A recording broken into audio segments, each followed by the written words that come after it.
You know how they say you shouldn't sweat the small stuff? My small stuff came in the form of a certified, registered letter from Brenda at the Homeowners Association, and trust me, it was sweating. It was steaming, actually, with the pure, distilled fury of 1,000 suburban grievances. The opening line wasn't "Dear Resident." No, it was, "Final Notice of Non-Compliance, Violation 4.3a, Structural Degradation." I swear, reading that first sentence felt like being served a divorce paper by a concrete mixer. I stood there in my entryway, still clutching the envelope that had been delivered via signature-required courier, because of course the HOA believes structural degradation is a matter of national security. I looked out the peephole just to make sure Brenda wasn't standing on my lawn with a bullhorn, reciting the penal code for an improperly sealed culvert. She wasn't, but I still felt the burning judgment.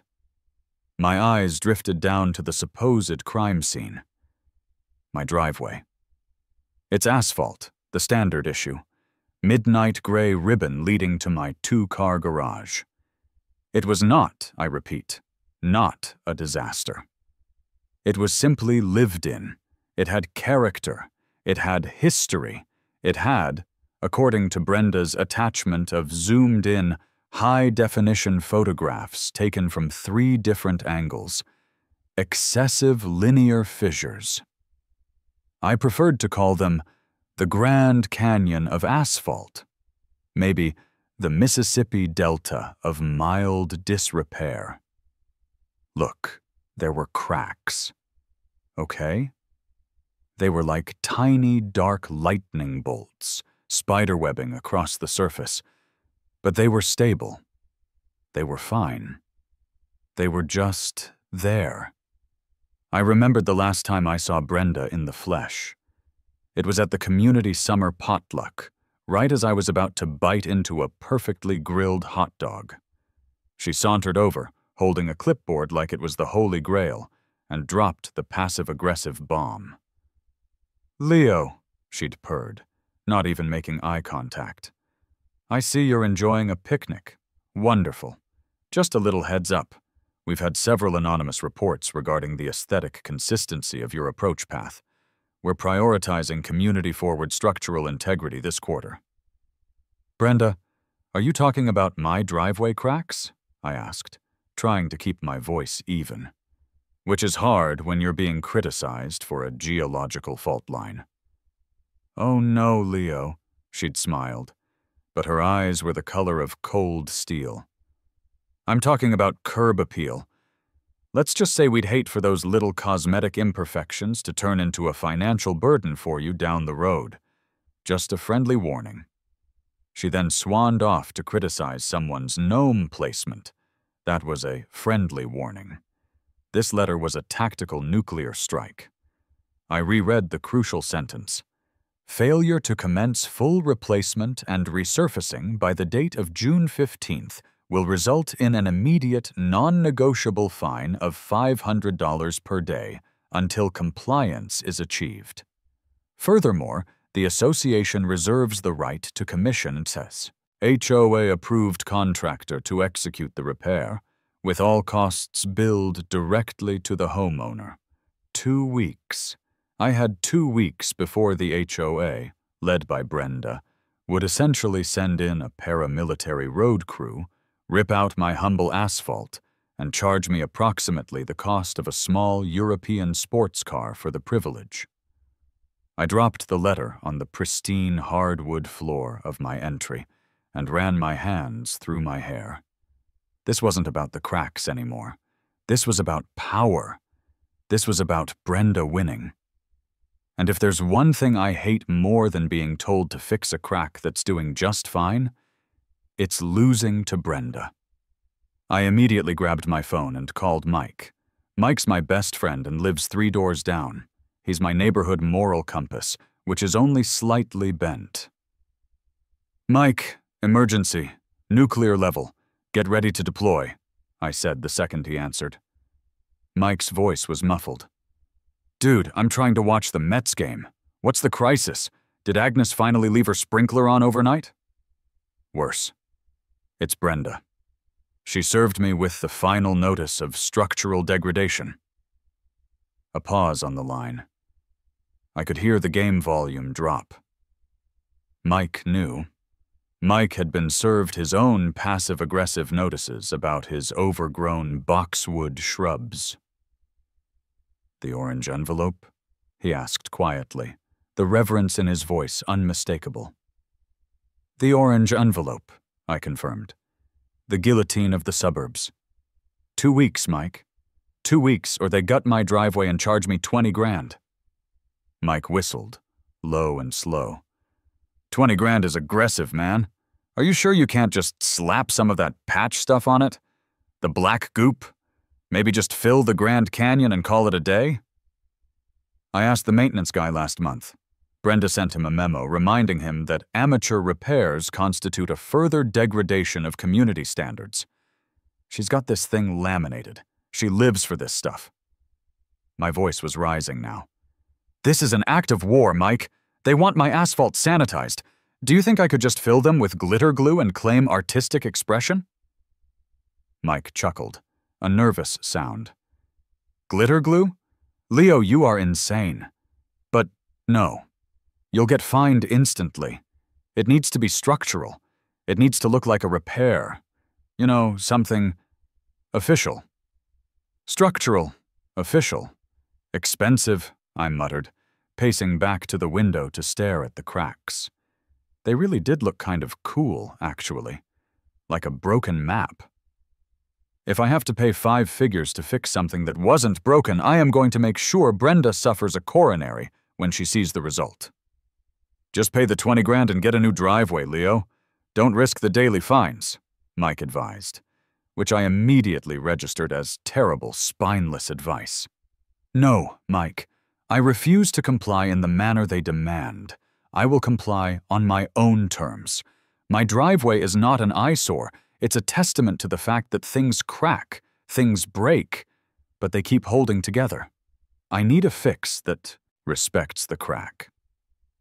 A fix that respects the crack, Mike repeated slowly. Leo, I need to get back to the game.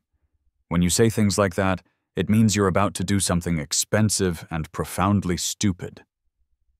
Profoundly stupid, perhaps, I said, a slow, dangerous smile spreading across my face as I looked at the dark fissures.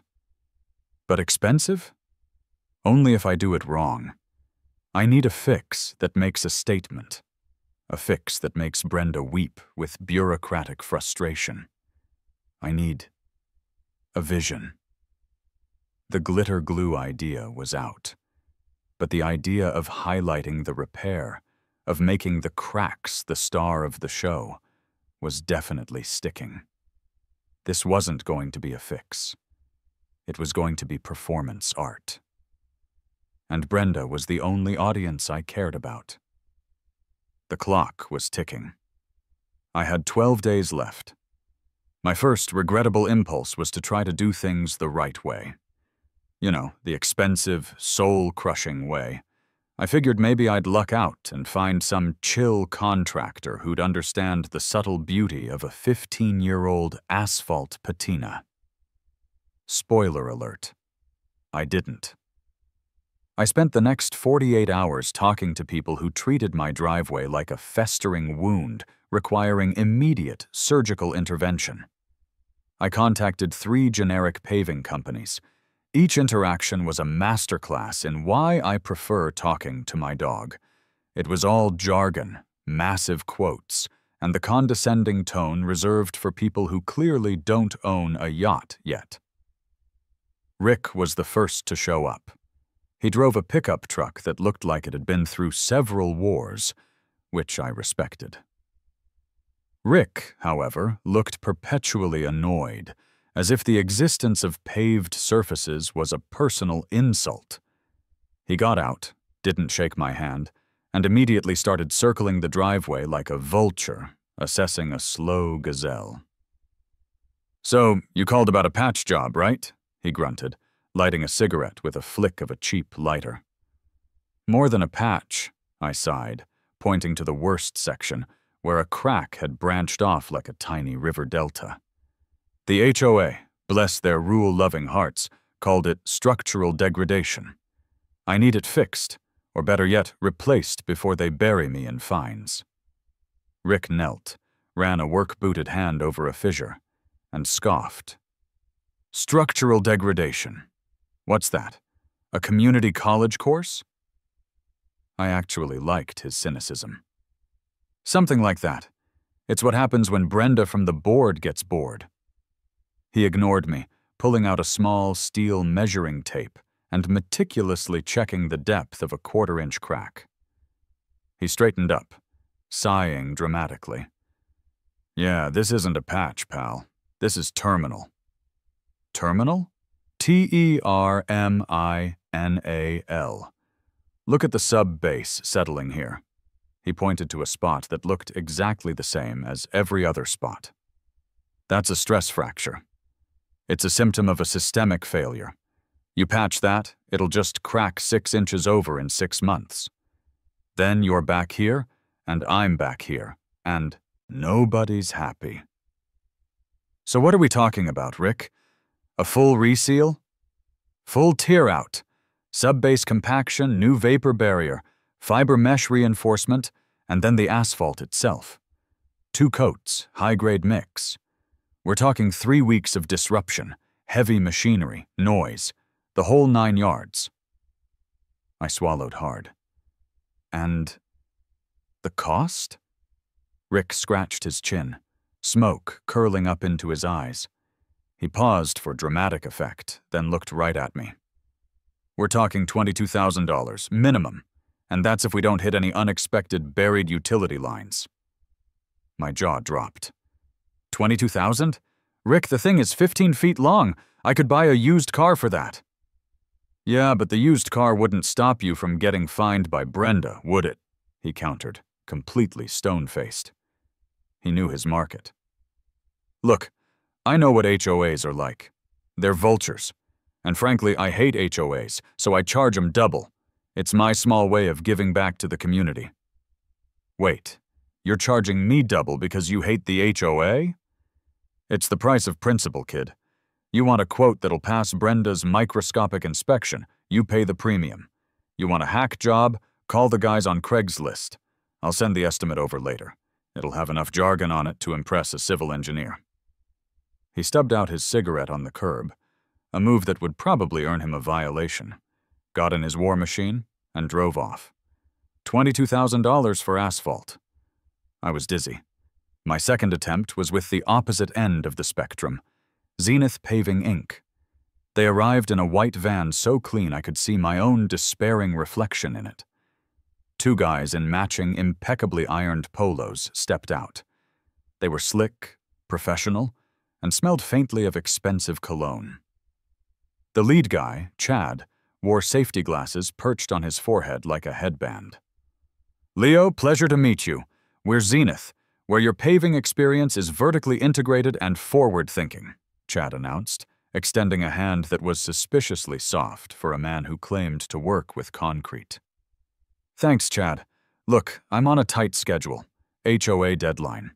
They've flagged the cracks, I said, pointing to the obvious flaws. Chad didn't look at the cracks. He looked at the paperwork, which he pulled from a sleek, branded portfolio. We understand, Leo. HOAs are focused on long-term asset maintenance. And what you have here isn't just asphalt. It's the gateway to your personal investment. He then launched into a 10-minute monologue that sounded like it was lifted from a venture capital pitch deck. We don't use simple asphalt, Leo. We use a proprietary polymer blend, infused with nanofiber technology, allowing for superior thermal expansion and contraction coefficient. It's a proactive, holistic approach to ground coverage. I stared at him. So it's black asphalt? It's a performance substrate, Leo. We start with a total extraction. Then we apply 3 layers of geogrid stabilization, followed by a high-density, low-void asphaltic concrete layer. We finish with a specialized UV sealant. This is about maximizing your ROI on your curb interface. How long does this proactive, holistic, ROI maximizing experience take. 3.5 weeks for the full zenith process, including cure time and quality control checks. We don't rush excellence.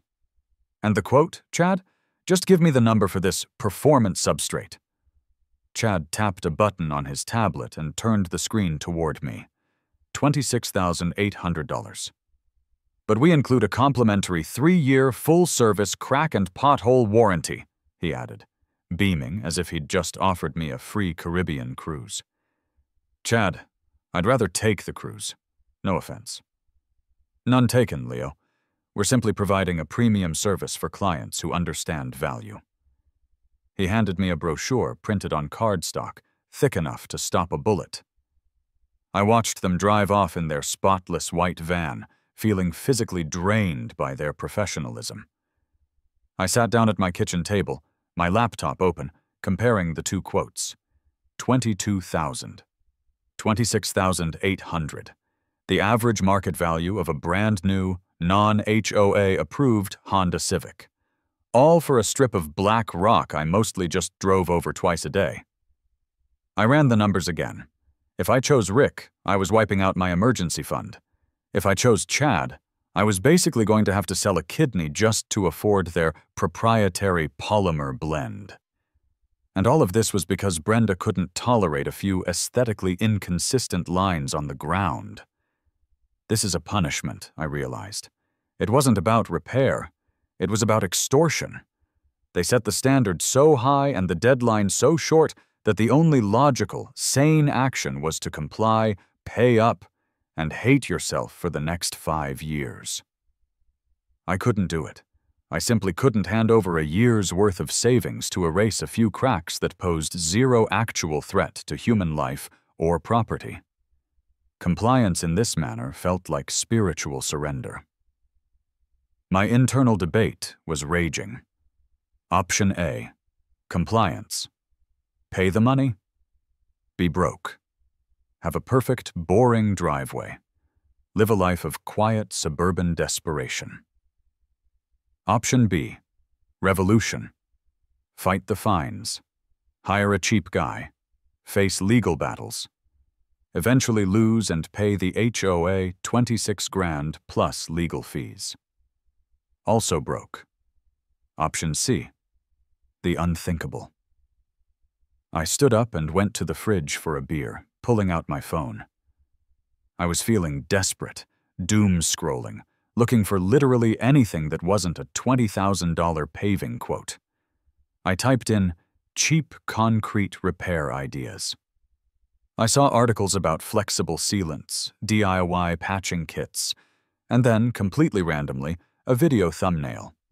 Why this artist repairs broken ceramics with gold. I clicked it. The video was serene. A gentle-voiced narrator explained Kintsugi, the Japanese art of golden repair. The philosophy is that breaks and repairs are part of the object's history and should be highlighted, not hidden. The damage is made beautiful by filling it with gold lacquer, celebrating the fracture rather than disguising it. I stared at the screen, then looked out my kitchen window at my driveway. Those dark, jagged fissures, the structural degradation. Highlight the flaw. Celebrate the fracture. Embrace the damage. A slow, dangerous smile started on my face. This wasn't just a repair. This was philosophical revenge. It was structural because it used a filler. It was official because it was an artistic tradition. And it would make Brenda's perfectly coordinated HOA world crumble into dust. I grabbed my phone and called Mike again. He answered with the weary tone of a man who knows he's about to be dragged into something illegal or deeply humiliating. I'm going to Kintsugi the hell out of my driveway, Mike. Silence. A very, very long silence. Leo, I'm assuming that's not an urban planning term. No, it's Japanese. It means golden repair. You fill the cracks with gold, like Actual gold-dusted resin. It's an art form. Mike started laughing, then stopped abruptly, as if the concept short-circuited his brain. Wait, you're talking about my driveway? The one with the oil stains? Leo, that's for teacups and broken hearts, not 1,200 square feet of porous suburban concrete. Are you high? I'm high on defiance, Mike. Think about it. Brenda said I had to repair the cracks. She never specified how. She specified uniformity. She specified aesthetic consistency, Mike practically yelled. That was a friendly warning, Mike. The final notice just says, commence full replacement and resurfacing, or achieve compliance. Filling the cracks with a structural-grade epoxy resin is achieving compliance. The fact that the epoxy is gold-dusted is just flair, a signature finish, an artistic interpretation of repair. The HOA is going to lose their minds.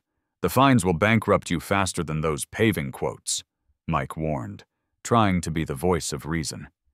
Maybe, but maybe, just maybe, they'll be so stunned by the sheer absurdity and the technical correctness of the repair that they won't know how to file the complaint. I stood up, feeling a surge of adrenaline. I am not paving over the truth, Mike. I am celebrating my home's resilience. I need to find a Kintsugi artist who can handle industrial materials. I need a maverick. Mike groaned. Please tell me you're not going to pay $20,000 to an artist named Maverick to put glitter on your asphalt. It's not glitter, Mike. It's gold mica powder. It's philosophical. It's grounds for institutionalization, Leo. You realize this is going to make you that guy. The crazy driveway guy. I'd rather be the crazy driveway guy than the compliant $26,000 driveway guy. I'm doing it. The Kintsugi driveway is go. I hung up before Mike could offer any more terrible, sensible advice. The countdown clock was now at 11 days. I needed a specialist. The search for an industrial-scale Kintsugi artist was exactly as weird as you'd imagine. You can't just Google gold driveway epoxy near me. I had to get creative. I searched for large-scale reclamation artists, architectural surface repair, and people who use gold to fix things that shouldn't be fixed. That's how I found Maverick. His website, Zenith Reclamation Aesthetics, no relation to Chad's paving company, thankfully, featured photos of beautifully repaired, cracked skyscraper lobbies, gold-lined bridge abutments, and a broken public sculpture held together by shimmering silver seams. His artist statement was purely philosophical. We do not mask the trauma of the material. We illuminate its journey to wholeness. I sent him an email that read like a desperate plea.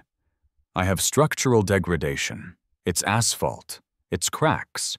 I need them filled with gold-dusted structural resin before my HOA declares war. Urgency is paramount. Please help me defy suburbia. His reply arrived 5 hours later. It was short, poetic, and utterly bizarre. The earth remembers its wounds. Let the scars sing. The price is in the healing, not the ceiling. I accept. I shall attend to witness the narrative of your asphalt at dawn. I called Mike. He speaks in riddles, Mike. I think I hired a spiritual guru who owns a caulking gun. Just make sure he's licensed and bonded, Leo. I don't want to be fielding noise complaints about artisanal asphalt application. Maverick arrived precisely at 6:00 a.m. on the appointed day. He was everything Leo was not. Tall, serene, wearing tailored white linen and carrying a small leather satchel. He didn't have tools, he had implements. Leo, he said, extending a hand that was surprisingly strong. I am Maverick. Thank you for inviting me to witness this geological narrative. Maverick, thanks for coming. I'm Leo, and I'm just trying to avoid a $500 daily fine from a woman named Brenda, I replied, trying to ground the conversation in reality. He smiled gently, Brenda is merely the voice of fear, Leo. We shall address the fear through beauty. We walked down to the driveway. Maverick knelt immediately, running his hand over the asphalt, treating it like ancient marble. I stood awkwardly, waiting for him to pull out a trowel or something practical. "Observe these fractures, Leo," Maverick murmured, his voice low and reverent. "They are not flaws.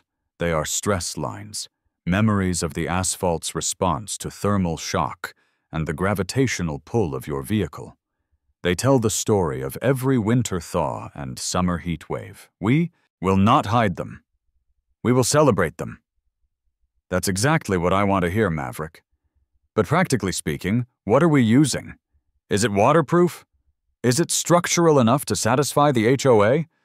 Because they're going to hit this with a microscope."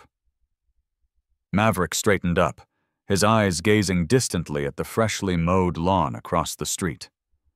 "The binder must be as resilient as the spirit of the asphalt itself. We shall employ a state-of-the-art, two-part, industrial-grade epoxy resin. This resin cures to a tensile strength exceeding that of the surrounding concrete. It is, Leo, a repair that will outlive the substrate it repairs. It is the definition of structural integrity." He paused for effect. I had to admit, he sounded convincing. "Excellent. And the gold?" "Ah, the illumination," Maverick breathed, almost spiritually. "We will suspend the highest grade, 24-karat gold-dusted mica powder within the clear epoxy. It will not just look gold, it will shine. It will catch the morning light and the sunset light, transforming the mundane gray into a celestial map. The drive will become a testament to resilient beauty." I winced slightly, translating his poetry into real-world consequences. "It must shine." Translation: Brenda is going to have an aneurysm. So it's a structural repair that is also art. I love it. Now, about the specifics. How long? How much? And how do we keep Brenda from seeing this until it's finished? "Logistics are merely the scaffolding for the vision," Maverick said, pulling out a small, elegantly bound notebook. "The application is precise. We must meticulously clean the wounds, inject the resin via specialized syringes to ensure complete void filling, and then allow a minimum of 48 hours for cure time under controlled conditions. 2 days of working, 2 days of curing. That leaves me with 4 days before the deadline. We need to work fast. And the cover? We will work at night, Leo, under the cloak of darkness. We will procure a large, heavy-duty industrial tent, the kind used for outdoor welding, not a child's birthday party. This will contain the light, obscure the process, and protect the curing resin from the elements. And yes," he added with a slight smirk, "from the prying eyes of the neighborhood's agents of fear." He then flipped open his notebook to the cost page. I braced myself. The materials alone are significant, Leo. Industrial-grade epoxy, the specialized cleaning agents, the large-scale equipment rental, and, of course, the gold powder. You do not find this grade of mica at the local craft store. My fee for the conceptualization and application is based on the scale and the inherent philosophical value of the challenge. He presented the final number. It was 18,500. I sighed, relieved.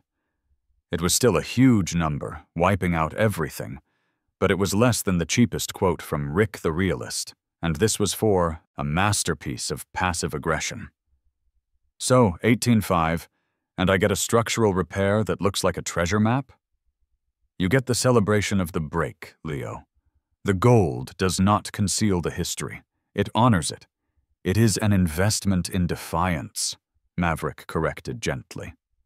The next hour was spent finalizing the details, with me constantly having to translate Maverick's Zen philosophy into actionable steps.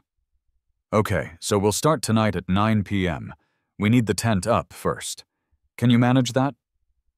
I have a colleague, Silas, who understands the geometry of concealment. The structure will appear on the drive like an ephemeral monument at dusk. Great. And the resin? How do we mix such a large amount without drawing attention? We utilize a low-volume, high-yield vacuum mixing system. It sounds like a large clothes dryer.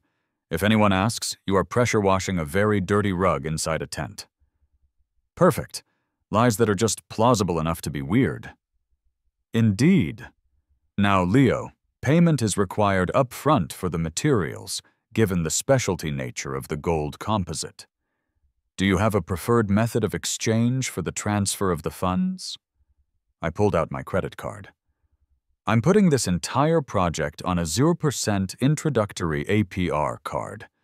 It's fitting, really. I'm funding my aesthetic revolution with corporate debt. Maverick nodded approvingly. The ironies of modern commerce are often the most beautiful. The rest of the day was dedicated to receiving the supplies. A massive, rolled-up, heavy-duty canvas tent arrived, labeled simply, Industrial Dehumidification Enclosure. Then came a delivery from an unmarked van, several large drums of clear, viscous liquid, and a separate, smaller box containing the heavy, crystalline-looking gold mica powder. The delivery guy, a confused-looking young man with a headset, looked at me, then at the label. 24K Structural Integrity Enhancement Kit. Is this for, like, a giant bathtub or something, man? That stuff smells heavy-duty, he asked, wiping sweat from his brow. It's for a project, I managed, signing the clipboard with a flourish. A very large project. A reclamation. Right on. Good luck with the reclamation. He left, shaking his head. I called Mike one last time before the operation began. It's happening, Mike. The tent is up. The gold powder is here. I'm about to go out and meet Maverick and his associate Silas. I think I'm going to spend the next 2 nights on my knees, injecting gold dust into asphalt cracks. Leo, if Brenda calls the police, I am disavowing all knowledge of your activities. I'll tell them you're running a highly artisanal underground asphalt speakeasy. Duly noted. Just keep your curtains closed, Mike. The revolution will not be televised, but it will be slightly visible from your second-floor bedroom window. I hung up, changed into my oldest work, clothes, and stared at my driveway one last time. It was about to shed its skin of mundane gray and become something legendary.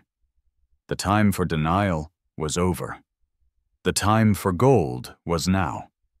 The operation commenced at exactly 9:07 p.m. The industrial tent, erected by Silas, a man of few words and frighteningly efficient rigging skills, covered the entire driveway. It was illuminated from within by 2 harsh LED work lights, creating a strange, ominous glow in the suburban darkness. Inside, the atmosphere was a mix of intense focus and philosophical weirdness.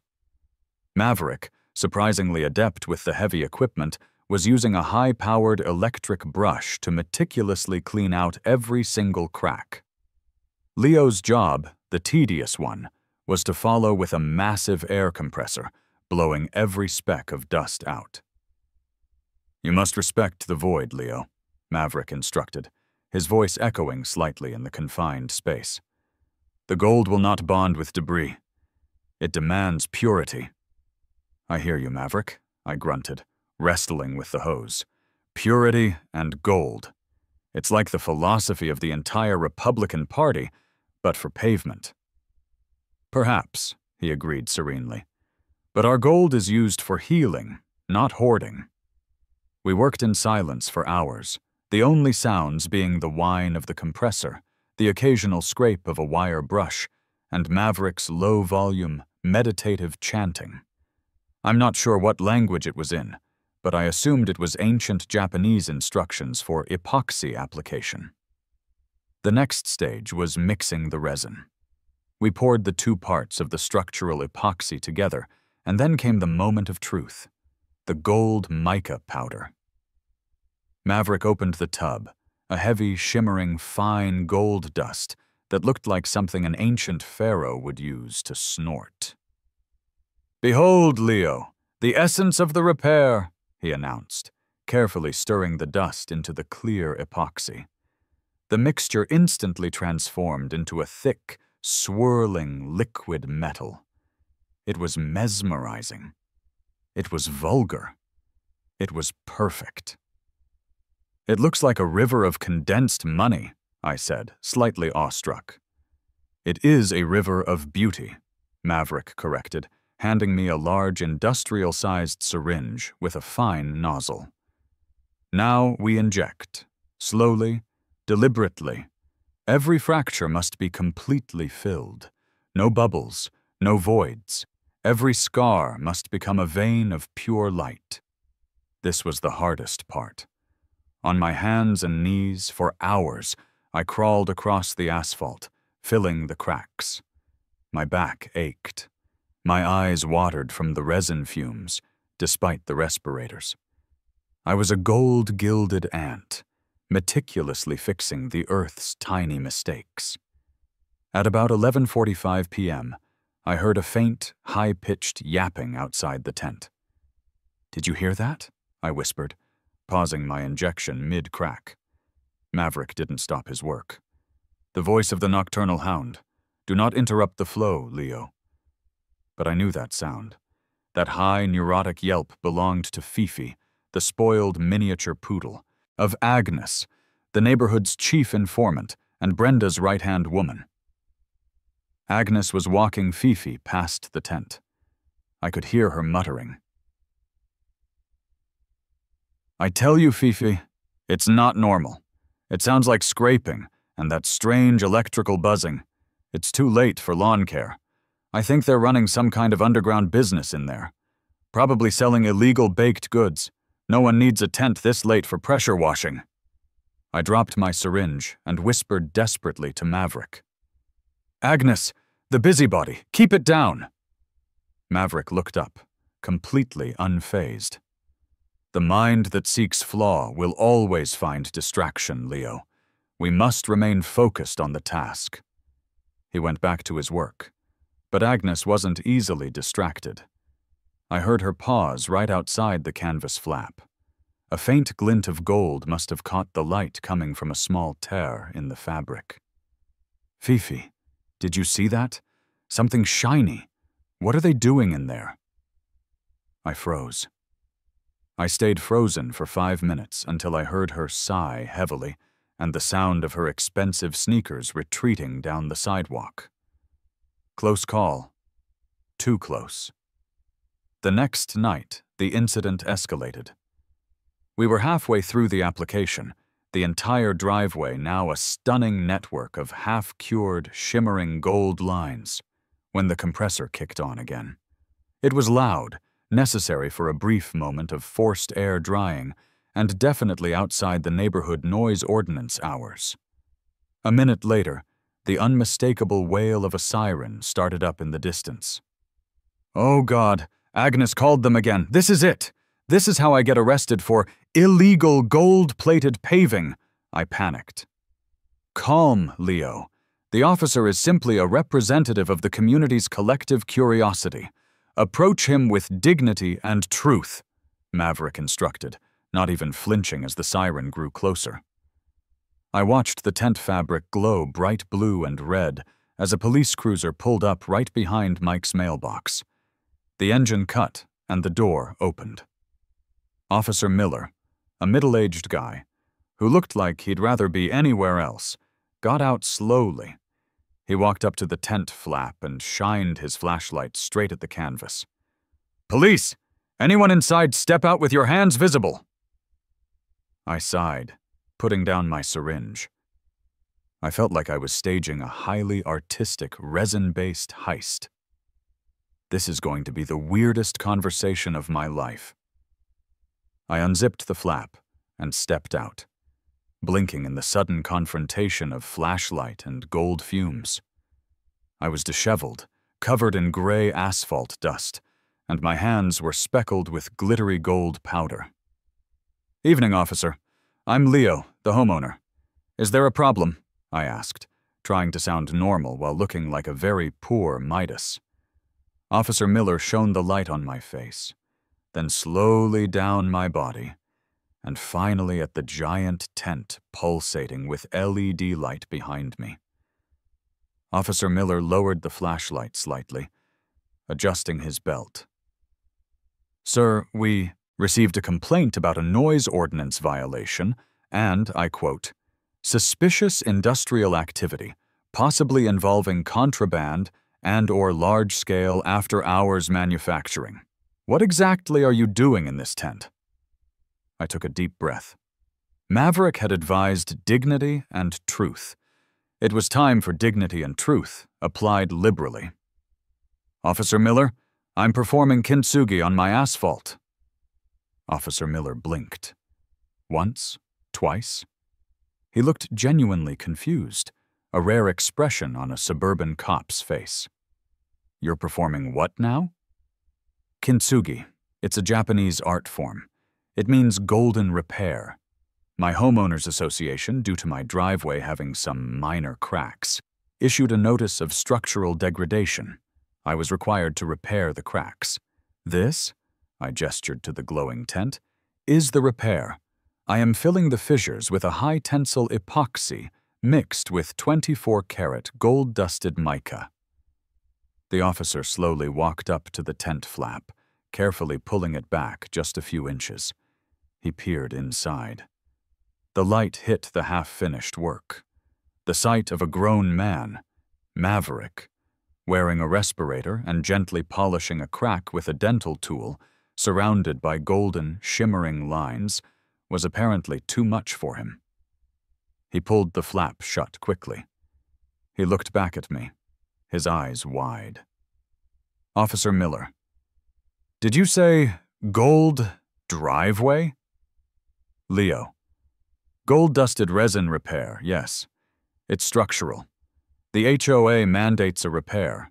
I chose an aesthetic that highlights the repair itself, rather than hiding the material history of the pavement." Officer Miller, rubbing the bridge of his nose. "Sir, with all due respect, I've been on this beat for 15 years. I've seen people try to paint their houses neon orange, keep a pony in the backyard, and hold illegal, fireworks-based wrestling matches. I have never, ever seen anyone gold-plate their driveway." Leo, then you, sir, are witnessing a moment of genuine aesthetic innovation.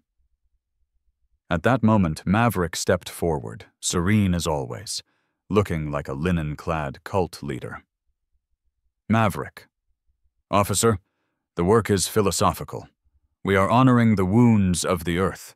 We are illustrating that strength is found not in flawlessness, but in the celebration of the mending. The resin is the mending. The gold is the celebration." Officer Miller stared at Maverick, then back at me. He looked from the gold speckles on my overalls to the crispness of Maverick's linen pants. Officer Miller, to me, whispering, Is he your contractor?" "Leo, he is the artist and architect of the reclamation. He assures me the tensile strength meets all local and federal guidelines for structural epoxies." Officer Miller, sighing, defeated. "Look, I have a clear violation here for noise past 10 p.m. I'm going to have to issue a warning, but I'm going to call it a welfare check and community disturbance, non-criminal. And I need you to confirm that. Whatever you're doing in there isn't going to spontaneously combust or attract a colony of leprechauns." Leo, no combustion. Leprechauns are unlikely, but honestly, it's hard to say. We will finish the main injection tonight and keep the noise down. I apologize for the compressor." Officer Miller shook his head, retreating toward his car. He paused, looking back at the tent one last time. "Just please be done before the end of the week. I don't want to write a report that says I found 2 men injecting precious metals into a public utility easement." Understood, officer. Have a good night. He got in his cruiser and drove away slowly, probably already composing the story he'd tell his colleagues. Maverick turned back to the Golden River. Maverick. See, Leo. Truth, delivered with conviction, is the strongest defense. Now hold steady. The Earth requires more light. We finished the injection by 2 a.m.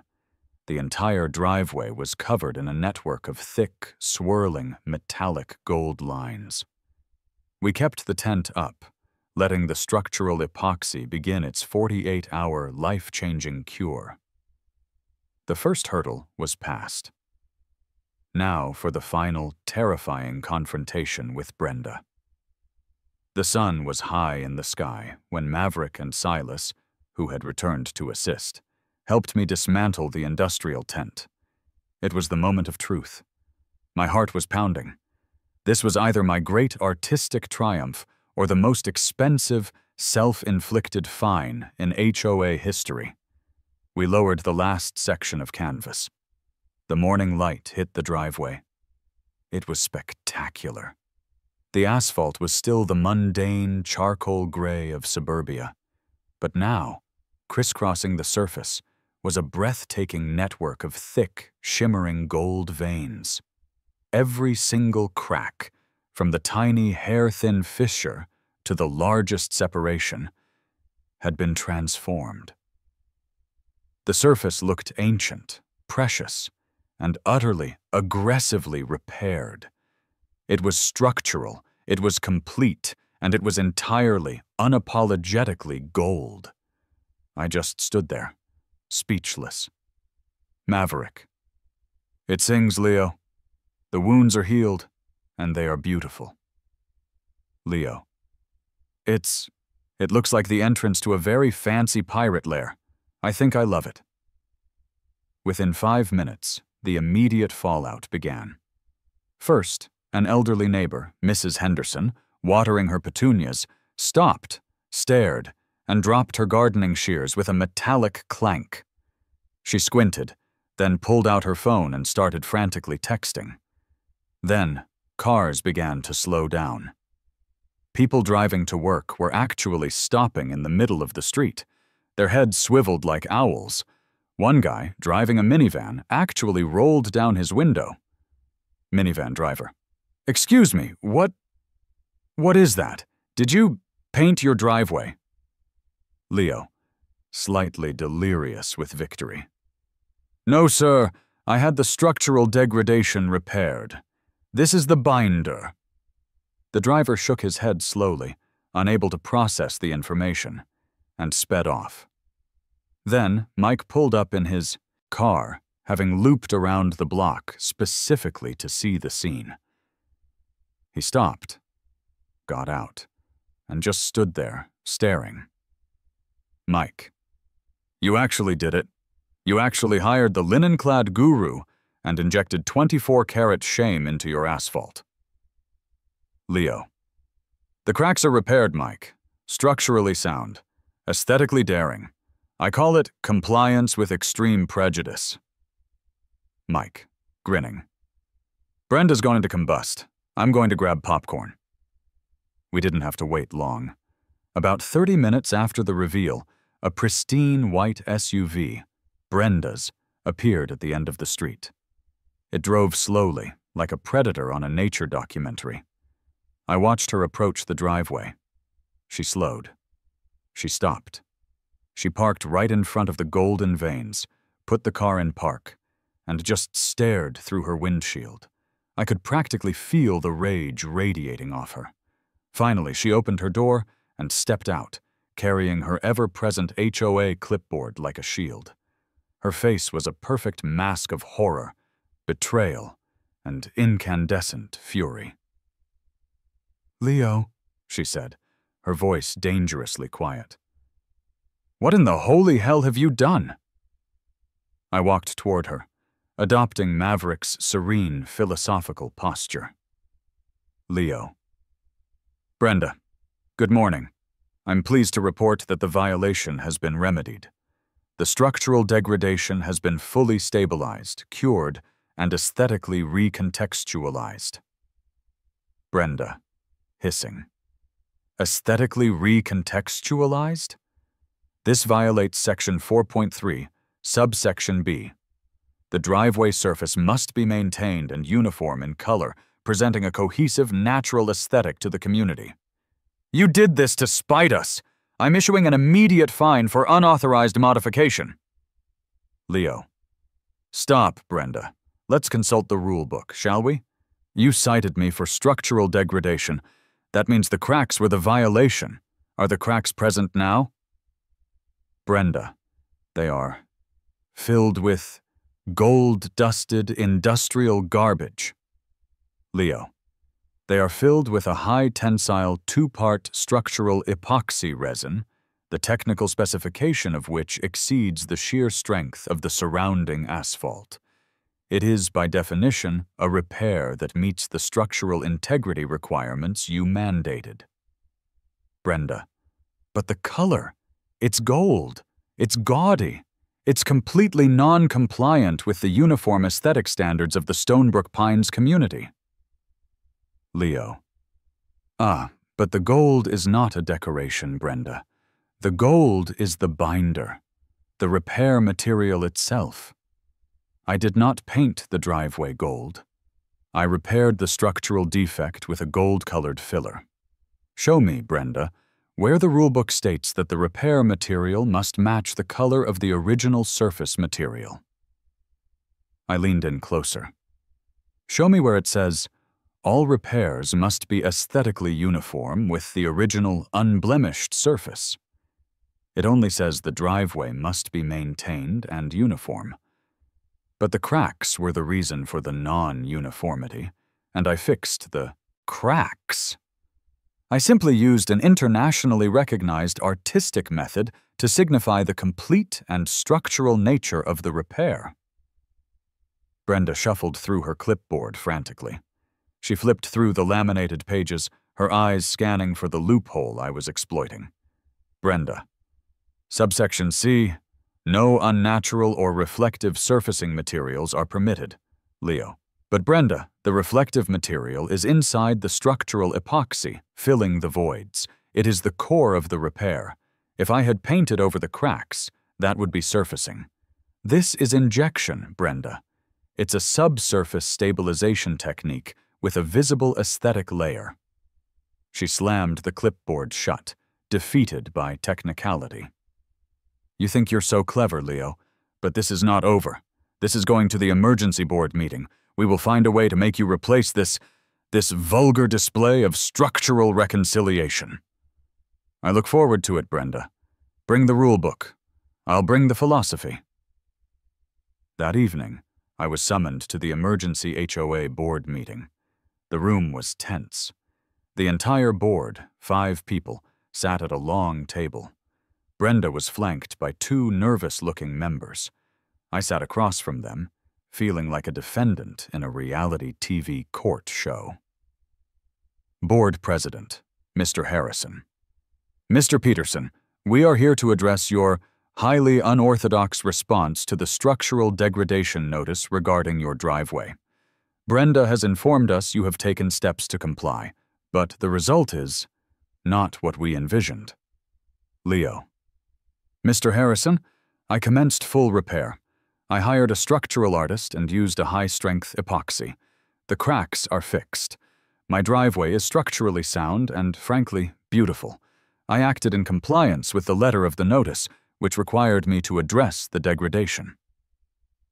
Brenda. He is twisting the rules. The intent of the rules is clear. It must be uniform. It looks like he covered the driveway in glitter. Leo. It's gold-dusted mica suspended in structural resin. And if the intent was uniformity, the notice should have stated, repair materials must match the existing color palette, i.e. black or dark gray. It did not. Furthermore, the very definition of Kintsugi is the philosophical celebration of the repair itself. I was not decorating. I was making the repair visible and durable. If the HOA wants to mandate the color of my structural repair materials, They need to update the bylaw. I pulled out a printed sheet with a technical spec for the resin.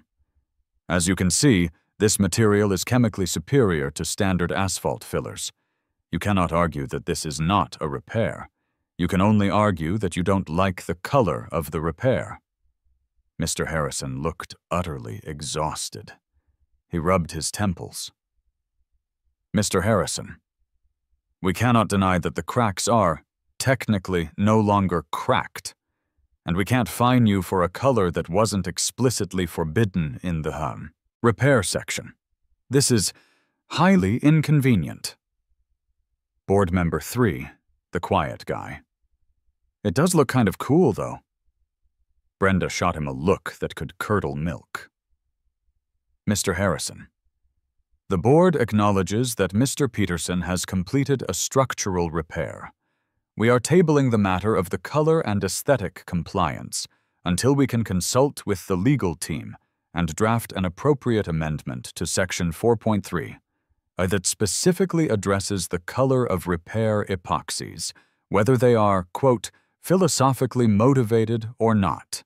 For now, Mr. Peterson, the daily fines will not be applied. It was an interim win, a stalemate, but in the war against Brenda, a stalemate was a battlefield victory. I walked out of that meeting head held high, a hero to cracked asphalt everywhere. 3 months later, and my driveway, the driveway of Golden Repair, is officially a local landmark. The HOA, after an expensive consultation with their legal team, discovered exactly what I knew. They couldn't fine me retroactively for using an unapproved color in a structural repair when the document only required the repair itself.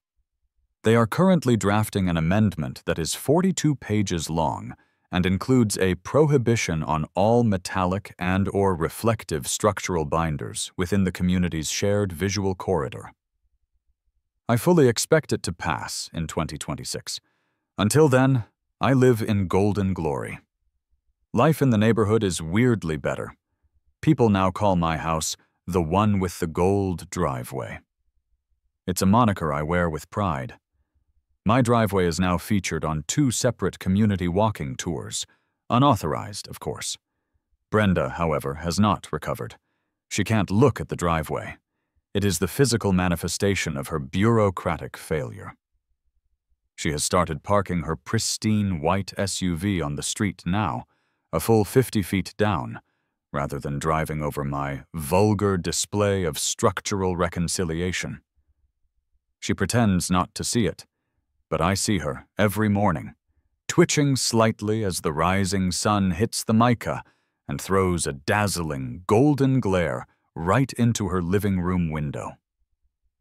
That alone was worth the $18,500. Best of all, my aesthetic defiance started a quiet ripple effect. A week after the board meeting, a neighbor across the street who had been battling Brenda over her slightly overgrown mailbox post suddenly put up a mailbox that was perfectly compliant, except for the tiny hand-painted portrait of a pink flamingo wearing sunglasses near the base. Subtle, but definitely outside the standard neutral palette clause. Another neighbor, Agnes's mortal enemy, suddenly installed a row of garden lights that were clearly 3 lumens too bright, but impossible to regulate. I'm an accidental suburban revolutionary, a quiet, sarcastic man who decided to fight the system by making his problems beautiful. I often stand by my kitchen window, coffee in hand, looking at the shimmering, repaired asphalt. The philosophy of Kintsugi, I realize, isn't just for broken pottery. It's for life in an HOA. Things break.